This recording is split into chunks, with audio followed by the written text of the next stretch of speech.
due to the lighting, I was going to wear a headlamp, but I think they're very unattractive. So instead, I have a cleavage, just the same.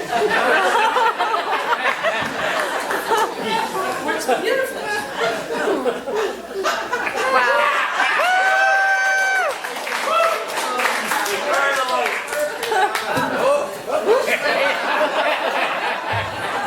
All right. Okay, so it's 1967, and the whole country has gone wild. Hold up the mic to your mouth. I'll start again. It's 1967, and the whole country has gone wild. From sea to shining sea, every school and every public building across this enormous country is proudly waving our brand new, barely 2 years out of government debate, red and white Canadian flag. The fathers of the Confederation, who 100 years earlier had managed to forge a country out of a few cities and a vast wilderness, could never have imagined the feverish nationalism. Until then, we Canadians considered this loud and brash behavior, associated exclusively with our slightly uncouth southern cousins, the Americans. But this is the year everyone in the country is singing along to the catchy new anthem. Canada, 1 little, 2 little, 3 Canadians, we love thee. And if you know who wrote it, you're a boomer. Yep, it was a song. It's 1967, and I'm 17 years old.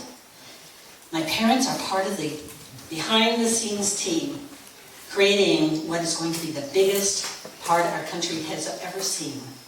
My father is technical director for one of the proudest, most Canadian projects ever, Anne of Green Gables, the musical. The sweet piece of theatre quickly turns quaint little Charlottetown into an international tourist destination. And this year, Anne is going to be the proud Canadian headliner of the party to end all parties at Expo 67 in Montreal. And we're going. My 14-year-old brother and I are even allowed to take the whole week off school. And then, bam, said kid brother throws a firecracker at me. Inside, in the living room. No, I didn't do a thing.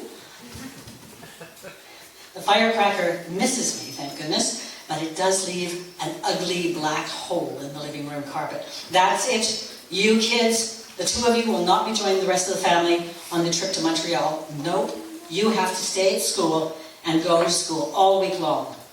My mother makes one concession. We can join them for the weekend. And so she purchases train tickets for the coming Friday. But I'm 17. There's no way I'm going to miss this once-in-a-lifetime event. As soon as my parents' pink Pontiac backs out of the driveway, I jump into the subway. Hopping on, I head down to Union Station, where I exchange the Friday train tickets for Wednesdays. But we still have a few hurdles, namely money. We have none. Our parents haven't left us completely bereft. We do have credit at the local grocery store, so I'm able to pick up a loaf of bread, peanut butter, jam, and a tin of tuna to make sandwiches for the trip. Back home, I turn to my brother. Okay, Chris, every drawer, every purse, every pocket, every jacket, every closet, behind every cushion, in the couch, go! In the end, we managed to gather $20, which sounds like absolutely nothing, but it turns out to be the equivalent of about 170 in today's money, the day of the ball.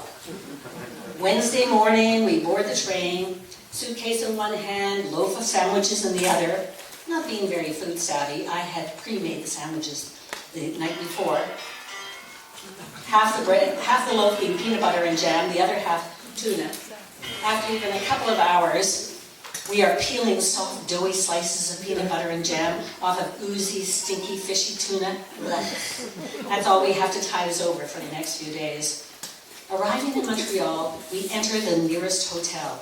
Ugh, even this dump is going to gobble up our rest of our funds. So I do what any caring sister would do. I ring the bell. Ding! Hi, I'd like a room for 1 for 2 nights. And my bellhop here, and I point to my startled little brother, will bring my luggage to my room.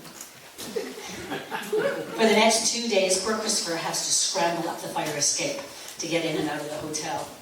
Thursday morning, we arrived at the hallowed grounds of Ile Sainte-Hélène. Quickly scanning the entrance fees, I realized we don't have enough money to get into Expo for the next few days. Chris, I turn and hiss at my 14-year-old brother. Crouch down, look small.